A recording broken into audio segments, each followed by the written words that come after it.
tous, heureux de nous retrouver pour poursuivre notre lecture de Fratelli Tutti, l'encyclique du pape, avec ce chapitre 3, intitulé « Penser et gérer un monde ouvert ». Je vous rappelle que dans le premier chapitre, nous avions fait avec le Saint-Père un examen de conscience, où en sommes-nous dans la fraternité et surtout dans tout ce qui s'y oppose. Dans le chapitre 2, à la lumière de cet examen de conscience, dans la miséricorde de Dieu, nous avons rencontré le Christ qui est le bon samaritain et qui vient nous réconcilier, qui vient nous redonner cette capacité de vivre en relation fraternelle les uns avec les autres. Et bien dans le chapitre 3, le pape a tiré une première conséquence de cette rencontre avec le Christ, penser et gérer un monde ouvert, un monde fraternel. Le pape commence par nous rappeler ce qu'est un homme, un être humain. Et il le fait d'abord avec Jean-Paul II, ou plutôt Karol Wojtyla, qui a inspiré cette phrase du Concile Vatican II, « L'homme ne peut atteindre sa plénitude que dans le don désintéressé de lui-même. L'homme est fait pour ce don désintéressé. L'homme est un don désintéressé », dira même le pape Jean-Paul II. Il s'appuie ensuite sur un autre philosophe français du milieu du XXe siècle, Gabriel Marcel, qui nous rappelle que l'homme est un être de relation, que être une personne, c'est être en relation et c'est communiquer les uns avec les autres, dans une communication interpersonnelle qui n'est pas seulement un vague échange d'idées à distance par des moyens techniques. Et puis enfin, il nous donne sa propre définition qui reprend en réalité des choses que notamment le pape Benoît XVI nous a laissées aussi dans ses encycliques.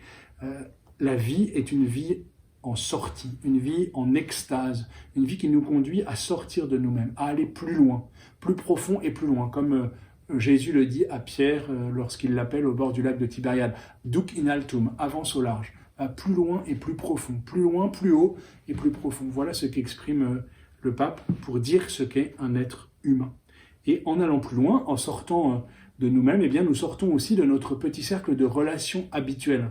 Et le pape remet à l'honneur cette vertu d'hospitalité, l'hospitalité surtout envers ceux que je ne connais pas. Comme les moines de Saint-Benoît disaient que toute hôte qui se présente à la porte du monastère doit être considérée comme le Christ lui-même.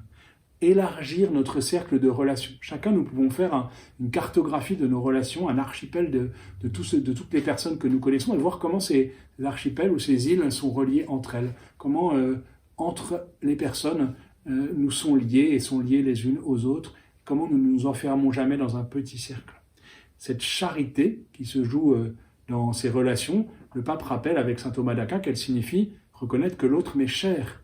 La charité, c'est reconnaître que l'autre m'est cher. Tu as du prix à mes yeux et je t'aime, dit l'Ancien Testament déjà dans le livre d'Isaïe. Ainsi, notre cercle de relations s'élargit jusqu'à une communion universelle, nous dit le pape. Mais cette communion universelle, elle suppose que ne soient pas trop laissés au bord du chemin ce qu'il appelle les exilés cachés. Les exilés cachés qui sont, dit le pape, comme des corps étrangers. C'est une parole forte. L'humanité est un corps. Chaque pays est un corps, chaque famille est un corps, chaque groupe humain est un corps. Eh bien, dans ce corps, il y a différents membres et il y en a parfois qui sont considérés comme des membres inutiles ou comme des corps étrangers. Il s'agit, dit le pape, de ne pas seulement servir ou réintégrer ces personnes, ce qui est déjà beaucoup, mais de les faire participer à la vie du corps. Il ne s'agit pas seulement de servir les pauvres, mais de travailler avec eux à l'édification d'un monde plus juste.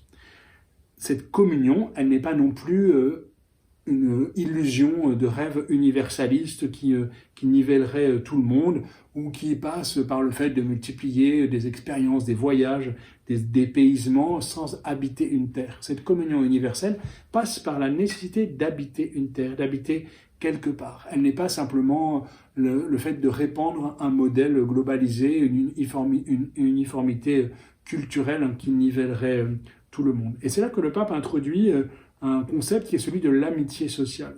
L'amitié sociale est intéressante parce que l'amitié, c'est une qualité de relation interpersonnelle. C'est la qualité d'une relation où je considère l'autre pour lui-même, où je veux le bien de l'autre. Et dans une relation qui est à la fois gratuite, réciproque, et j'ajouterais volontiers joyeuse. L'amitié est la qualité d'une relation. Il y a plusieurs types d'amitié. Il y a une amitié familiale, fraternelle, conjugale, il y a une amitié au travail, il y a une amitié spirituelle, toute forme d'amitié, et le pape parle d'une amitié sociale. Parce que le renouvellement de la fraternité dans la société passe par ces relations interpersonnelles, par la place que nous accordons chacun à l'autre, en cultivant cette relation interpersonnelle qui nous sort l'individualisme radical dont le pape dit qu'il est le virus le plus menaçant pour notre époque. Le pape nous décrit alors les composantes de cette société fraternelle. D'abord, le fait de considérer l'autre, avec les mots de Paul Ricoeur, du philosophe Paul Ricoeur, comme un partenaire associé. Avec qui sommes-nous des partenaires associés? Comme Jésus a appelé ses apôtres, dès le début, il a appelé des hommes pécheurs pour être des partenaires associés. Ensuite, le fait de viser le développement intégral de l'autre. Chaque personne est un corps, un cœur, un esprit, n'est pas seulement un consommateur. Dans chaque personne, il y a de la place pour les différentes composantes de sa vie. Et puis, dit le pape, de tenir ensemble la solidarité et la solidité. La solidarité a quelque chose à voir avec la solidité d'une relation, la solidité de la foi, la solidité de l'espérance, la solidité de la charité. Poser des bases solides pour une relation, avec la persévérance, avec le fait de durer dans le temps. Et puis, il y a tout un passage sur la doctrine sociale de l'Église qui rappelle, en fidélité au magistère de l'Église et à son enseignement, que la propriété privée n'est pas première, que ce qui est premier, c'est la destination universelle des biens. Le fait que les biens créés par Dieu ont un destin, une destinée commune, et que, comme le disait déjà Paul VI et Jean-Paul II, la propriété privée vient en second, et que la propriété privée a toujours aussi une fonction sociale. Il ne s'agit pas de la renier, il ne s'agit pas de la refuser, au contraire, mais de la resituer dans ce don que le Créateur nous fait et fait à tous les hommes, de la terre, de ses richesses, de ses ressources, et que la propriété vient permettre à chacun d'exercer sa responsabilité, on dirait dans l'Évangile son intendance, d'être un intendant des biens créés.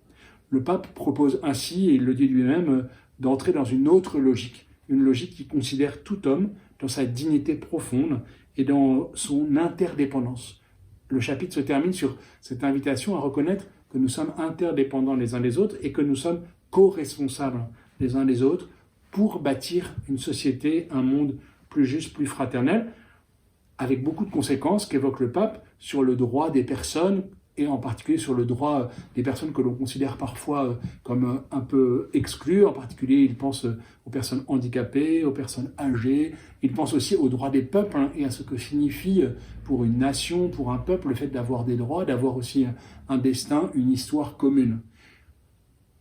Je vous propose de lire ce chapitre, d'en discuter peut-être entre vous, et nous nous retrouvons la semaine prochaine pour lire le chapitre 4. Bonne semaine.